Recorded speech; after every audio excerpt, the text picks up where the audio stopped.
মানে শেখ, আমি লন্ডন থেকে বলছি। জি। আমি লন্ডন থেকে বলছি। আচ্ছা আচ্ছা, বলেন। আমার এক আত্মীয় বাসায় আমি বেড়াতে গিয়েছি, তখন দেখলাম যে ওনাদের রুমের মধ্যে আরবিতে ওনারা কাগজ করে কিছু লিখে রাখছে ওয়ালে ওয়ালে প্রত্যেকটা রুমে। তখন আমি জিজ্ঞেস করলাম এগুলা কি, উনি বললো যে ওনার হাজবেন্ড কে বা ওনাকে কেউ জাদু টোনা করে এজন্য এটা লিখে রাখছে। এটা কতটুকু জায়েজ? কিসের জন্য লিখে রেখেছে? ওনার হাজবেন্ড কে আর ওনাকে দেশ থেকে জাদু টোনা করে। হুম। সেই জন্য ঝুলিয়ে রেখেছে রুমে। হ্যাঁ, প্রত্যেকটা রুমে একটা করে ওয়ালের মধ্যে প্রত্যেকটা রুমে কোরআন, রাখা। কোরআনে কারীম, আল্লাহর কিতাব বা রাসূলুল্লাহ সাল্লাল্লাহু আলাইহি ওয়াসাল্লামের হাদিসের দোয়া, এগুলি তাবিজ বানাবার জন্য নয়।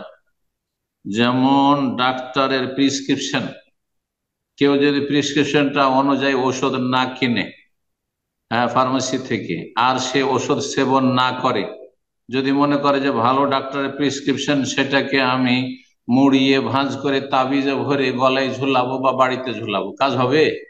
মোটে কাজ হবে না, বরং তাকে পাগল বলবে। হ্যাঁ, সমাজ পাগল বলবে। আল্লাহ রাব্বুল আলামিন সমস্ত চিকিৎসার মালিক। তো আল্লাহ রাব্বুল আলামিন যে চিকিৎসা দিয়েছেন কোরআনে কারিমে, এলাজ, শরীরের এলাজ, তার আগে কলবের এলাজ, রুহের এলাজ, চিকিৎসা রয়েছে, সেটা সেবন করতে হবে। জি, সেবন করতে হবে। সেটা হচ্ছে, সেটা বুঝা যে কি লেখা আছে, যেমন প্রিসক্রিপশনটা বুঝতে হবে যে কি লেখা আছে, আর কয়বার করে যে আমরা ব্যবহার করতে হবে, এটা ট্যাবলেট না ক্যাপসুল না কি, এটা কি খেতে হবে নাকি এটা লাগাইতে হবে ইত্যাদি। ঠিক ওই রকমই কোরআন এবং সুন্নাহ, ওহি, দুটো ওহিকে বুঝতে হবে, বুঝার পরে আমল করতে হবে সে অনুযায়ী, তাহলে কাজ হবে। আর যারা এই রকম বাড়িতে ঝুলিয়ে রেখে জাদু টোনা থেকে আত্মরক্ষার জন্য, বাঁচার জন্য, তারা তাবিজের অপরাধে অপরাধী। আর আত্মামাইম শিরকুন, তাবিজ হচ্ছে শিরক, সুতরাং এটি মোটেই জায়েজ নয়, এটি গুনহার কাজ। এটি গুনহার কাজ। তারপরে কি লেখা আছে আল্লাহ ভালো জানে, আসলে কি কোরআনে কারিম লেখা আছে, তারপরে কোরআনে কারিম অবমাননা।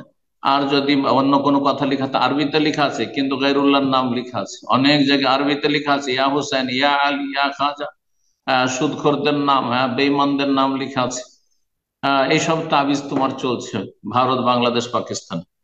সুতরাং আত্মামামেশ্বর কোন তাবিজ মোটেই জায়েজ নয়, এটা হারাম কাজ তারা করছে। যদিও কোরআন কারিম ঝুলানো থাকে, আয়াত ঝুলানো থাকে, এটা উদ্দেশ্য ঝুলানো থাকলে জায়েজ না।